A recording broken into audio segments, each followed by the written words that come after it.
views expressed on this program are those of the hosts, guests, and callers, and are not necessarily those of this station, its management, or other advertisers. You're listening to Transformation Talk Radio.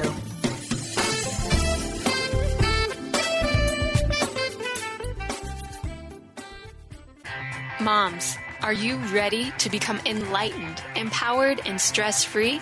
Well, get ready because you are about to tune into vibrant, powerful moms helping everyday women create an extraordinary life with Debbie Pokornik. Each week, Debbie discusses topics to help you become self-aware, inspired, and on track to create the life you crave. It's time to stop settling and start thriving. And it all begins now on Transformation Talk Radio.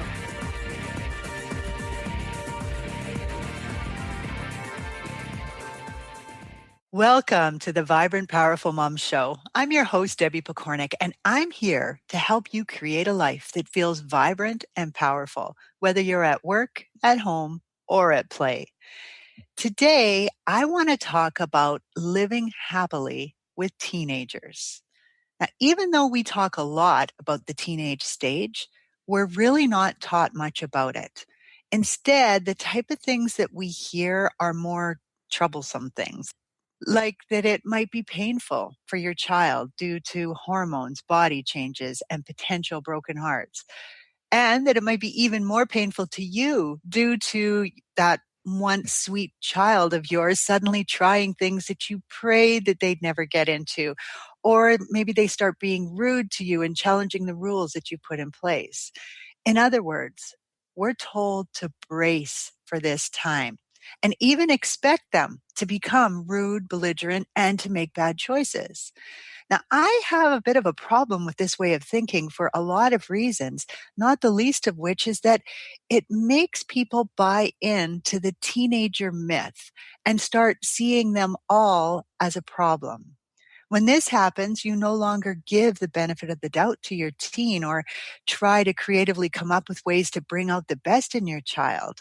It can make you think that you have to save them, that the only way to do that is to create a bunch of rules and then monitor and control their every move. Now, in all honesty, thousands, perhaps millions of parents could tell you that this does not work. That, of course, would be in hindsight.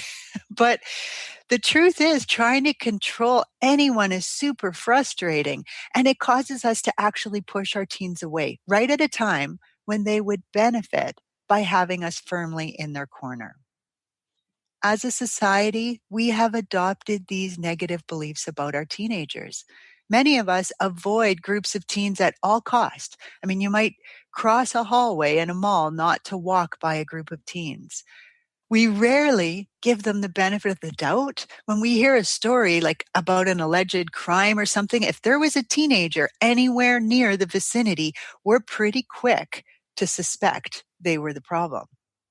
Now, to me, this is a really big oversight on our part.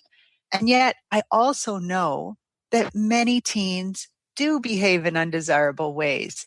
And we see that. If not at home, then we might watch it on TV. We hear about it in the news. We listen to neighbors talking about it. And all of that reinforces this very prevalent stereotype.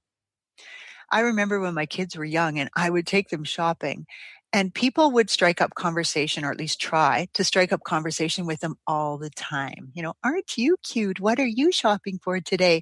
And I mean, depending on the day and the situation, they would often get a cute smile from my extroverted older son and the stink eye from my rather anxious and introverted younger one. Typically, people would laugh at this and they'd say something to me about how wonderfully cute my kids were. Then they turned into teens. And everything changed. Suddenly, people wouldn't make eye contact with them, even when they were the one paying for something or, you know, they were the customer.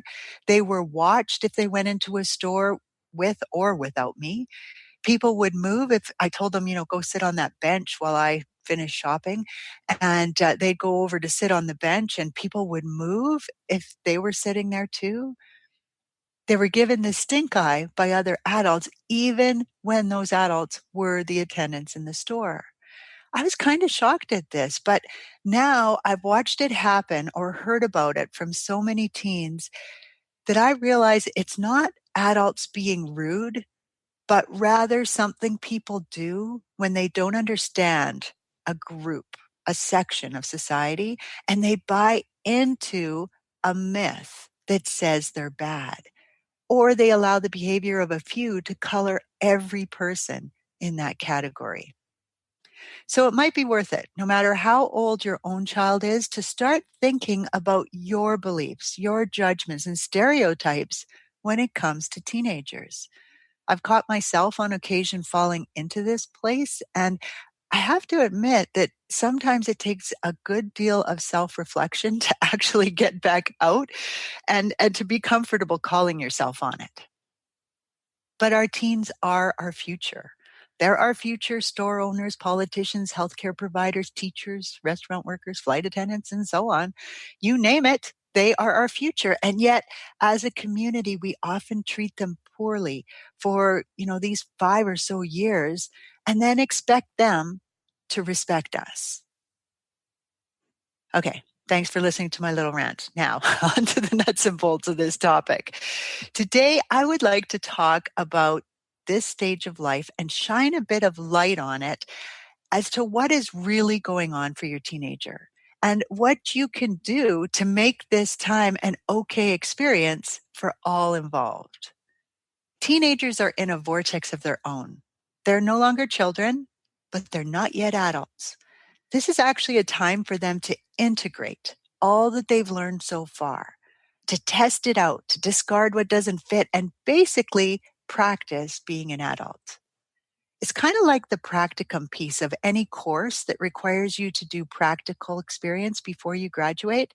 Like in social work, for me, we had to do internship placements where we worked as a social worker. We were treated like a social worker. We were given a caseload like a social worker. But we had supervisors that were there to guide us, to help us figure things out, to make sure that we were doing it right.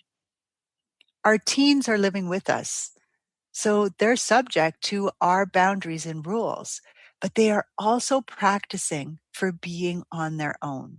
And this is really important because it means that while our kids are still relying on us for many things, they're also feeling a very real need to be independent and to be taken seriously. Now, this can lead to sensitivity, which just compounds that limit testing, not to mention risky behavior and rebellion.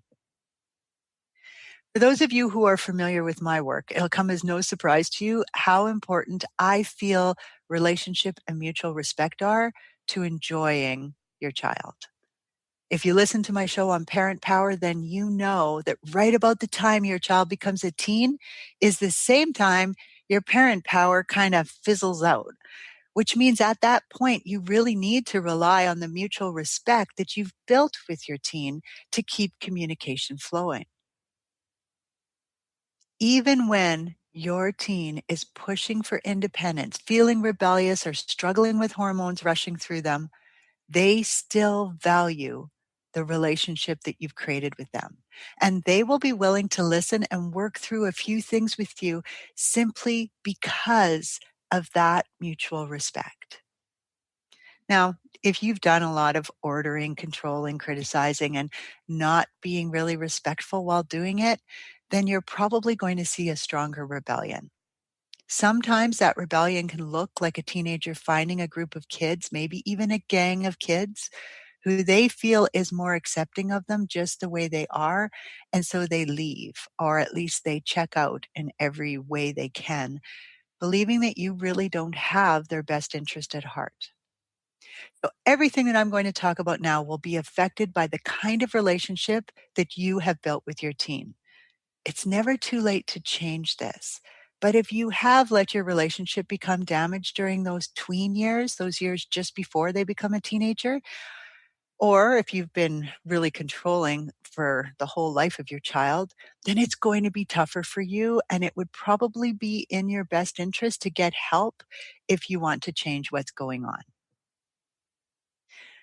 The things to know about the teenager stage. Number one, It is natural for your teenager to rebel. Subconsciously, they know that they need to distance themselves from you in order to break away and stand on their own. This is actually nature at her best. If you know anything about polar bears and how they push their cubs away and what goes on there, then you'll recognize it's the same kind of thing. The truth is that if your teen doesn't rebel in any way at all, there's probably more reason to be concerned than if they do rebel. So don't be alarmed if your child is rebelling in some way. It's not a sign that you've messed things up. The rebellion is less likely to be aimed at you if you've taken the time to build relationship with your child. They might still be doing things that you don't like, but they aren't going to do it in a way that strikes out at you. They're doing it because they're curious. They feel this is important to them right now. And they have a very natural desire to rebel against authority. The reason for this rebellion has to do with the fact that adulthood requires them to be ready to take on full responsibility for their own lives and perhaps even that of another. This requires total independence and a knowing, now within them, not within you and I, that they're capable of looking after themselves. It's kind of like that biological clock that creates that urge for us women to have a child. This clock tells our teens it's time to prepare for leaving the nest. Now, your goal with your teen is not to squash this need to test, but to provide the structure that they can practice testing in. So that safe zone for them to play around. If you lay down the law in a really forceful way, you can actually create like an explosion and create a rebellion that kind of shoots off in all directions. Now, depending on your teen's personality, their sense of self-worth, and your history with them, laying down the law can also delay their rebellion. Since this testing is a necessary part of your child coming into his own, what you're really doing at this point is delaying the inevitable and setting them up to make potential mistakes as a young adult instead of as a teen. The trick becomes finding the balance between creating and enforcing structure without alienating your teenager. So I'm going to share some ideas for how you can find that balance in a couple moments. But for now, understand that at this point, your teenager is basically closed to taking in new information. And instead, they're working on culling through the knowledge that they've already taken in. Now, most of that knowledge came from you, but it also comes from other significant people in their life, like teachers, babysitters, grandparents, coaches, and so on. Traumas or challenges that they've been through in their life will be in there. And much to the chagrin of most parents, they also take in some information from their peers. From newborn to 7 years old, they were soaking up everything you did. Not necessarily everything you said, but everything they saw you do. So you had your chance to share your wisdom with them. Of course, they subscribe their own meaning to your actions, which is kind of unfortunate because they likely didn't have all the information as to why you did what you did. But nonetheless, that is the information that they're now sorting through. So this is a time for them to test out what they've seen, heard, experienced, and so on, and then figure out what fits for them. This is happening at the same time as nature is telling them to push against authority. And of course, hormones like testosterone and estrogen are making them feel pretty invincible, which is also known as reckless. So to sum up, point number one, it is natural for your teenager to rebel. Your response can influence how explosive and personal that rebellion becomes. Number two, your teenager is not doing anything to you. Their behavior is not a reflection of your failings. They are testing their wings, following their path, trying things out.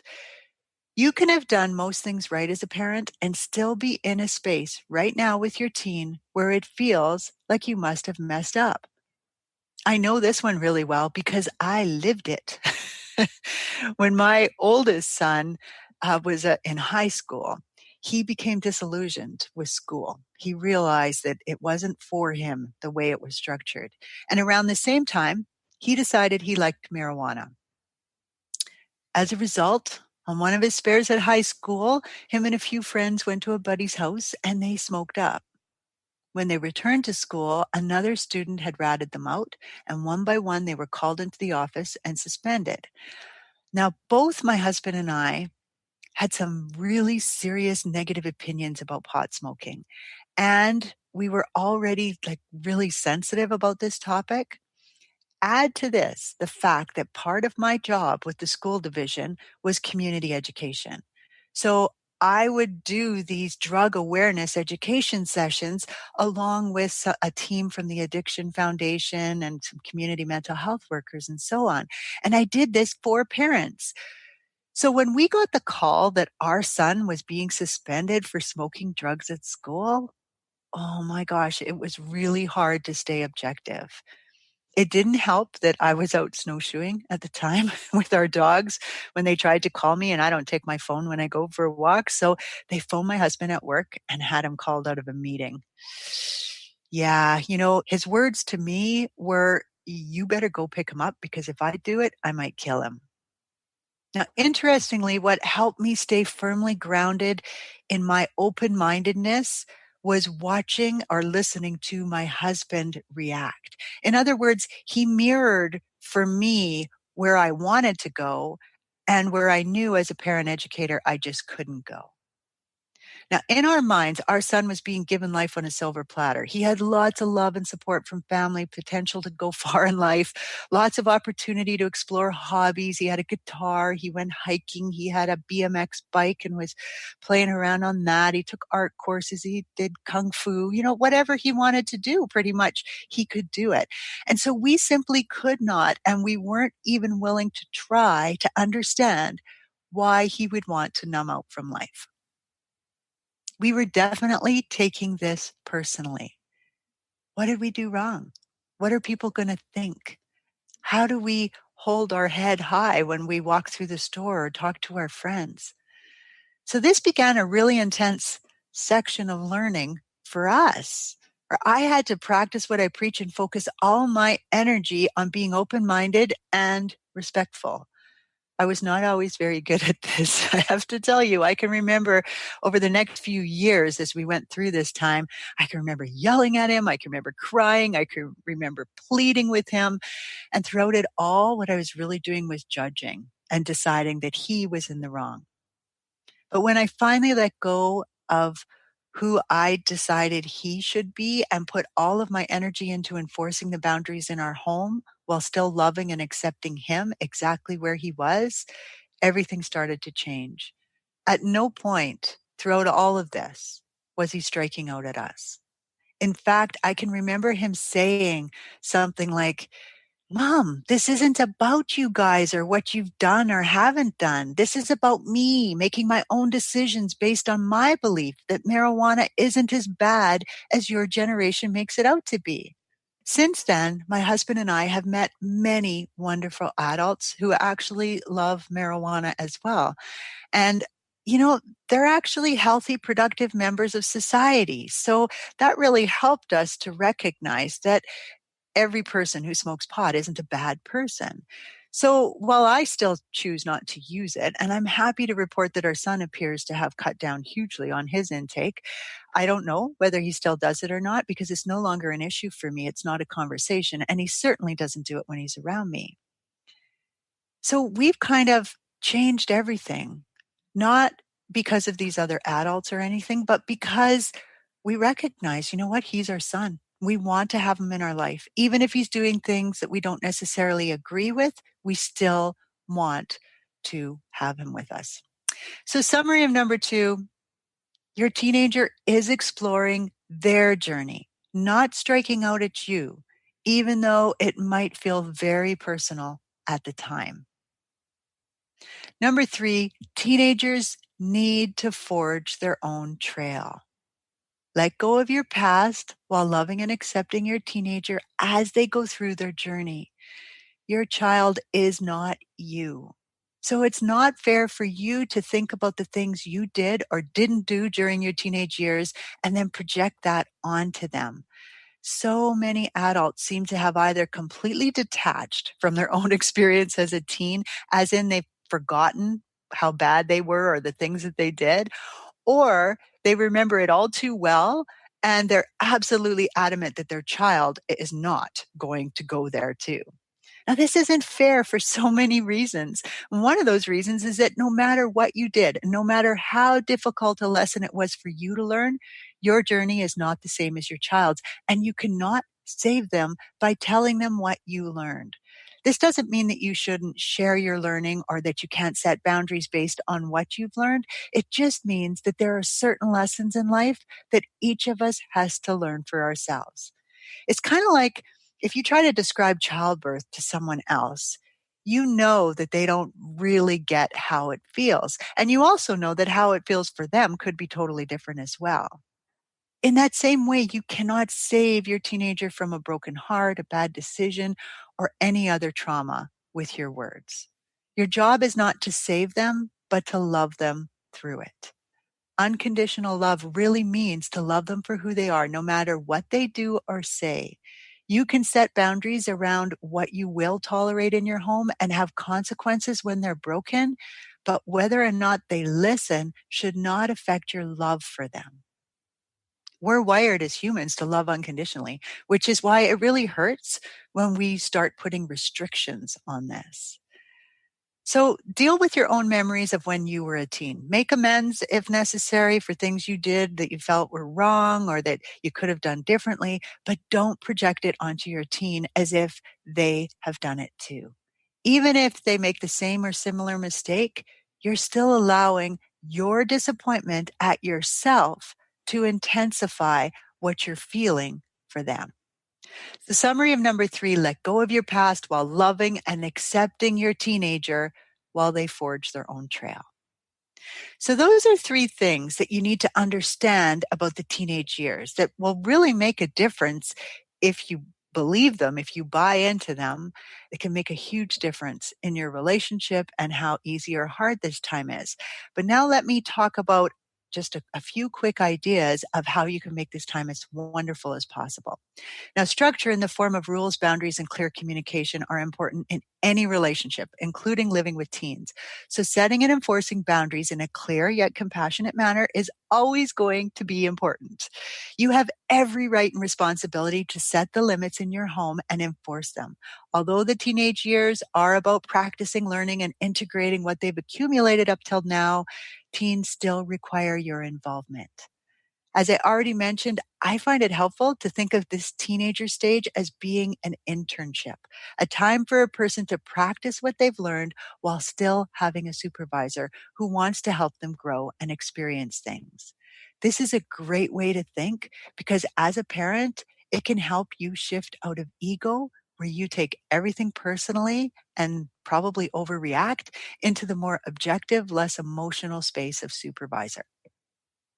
So I have 7 tips that I use to help guide parents in their supervisor role. I've only got a few minutes left, so I'm going to give them to you really quickly and see how it goes. Number 1, focus your energy on building relationship with your teen. I've already covered this one really thoroughly. So let me just say it's your relationship with your teen that will make these years enjoyable or miserable. So as much as possible, avoid nagging or fighting just to get your way. Number 2, tune into what feels right for you and your teenager. Avoid restricting your teen simply because society has told you that you need to have those kinds of rules. When you're at odds with your teen, ask yourself, how important is this for them to learn? Why am I enforcing this? Even talk to them about it. And be sure that anything you choose to enforce, you choose because it represents how you feel or what you feel is important. Number 3, be clear about your own expectations and consequences for not respecting your rules. A good supervisor always tells you what the rules are and what's going to happen if you don't follow them. So provide a reason that feels right for you, then enforce your rules calmly, consistently, and guilt-free. Number 4, learn positive forms of communication and practice them with your teen. Hurt feelings, disrespect, closed communication all get in the way of a real conversation happening. The more you keep information flowing, the greater your chances of being heard and of being kept in the loop. Number 5, separate your teen from their behavior. It's fine to hate what your teen is doing, but remember, this is part of their journey and does not make them a bad person. They're going to appear reckless, self-centered, inconsiderate, and unappreciative some of the time. These are not character traits of their personality, but a result of the processing, experimenting, and distancing that comes with this stage. If you refuse to accept them or reject them, they're going to look for and find acceptance somewhere else. Number 6, understand that teens are quick to take comments personally and critically. This is part of their development and not a defect. Your teenager is in a vulnerable and challenging point of development. When people correct them, it can feel like rejection of who they are becoming. It's common for them to be ultra sensitive during this time, similar to how an adult might feel when they start a new job or something like that. So really be aware of that. And number 7, be open to learning new things and adapt your opinion as you go. Often by the time your kids become teens, you've gotten into this sort of parenting groove that feels comfortable. So when your teen suddenly changes from who you thought they were becoming, your response might be to dig deeper into your groove. These are the 7 points I suggest that you keep in mind when you're creating structure with your teen. We all thrive from structure, even though we might question why it's necessary and sometimes have to push against the rules. The trick for parents is to be sure your structure aligns with your beliefs so you can be clear, enforce it, and feel good about it. When it comes to teenagers, you're no longer raising them.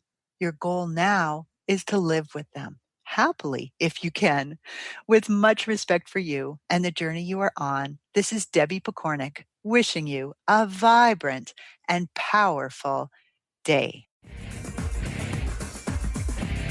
You've been listening to Vibrant, Powerful Moms with host Debbie Pokornik. If you've enjoyed this show, please give us a shout out and leave us a positive review. To find out more about Debbie and her sisterhood of Vibrant, Powerful Moms, visit empoweringenergy.com. That's empowering with letters NRG.com.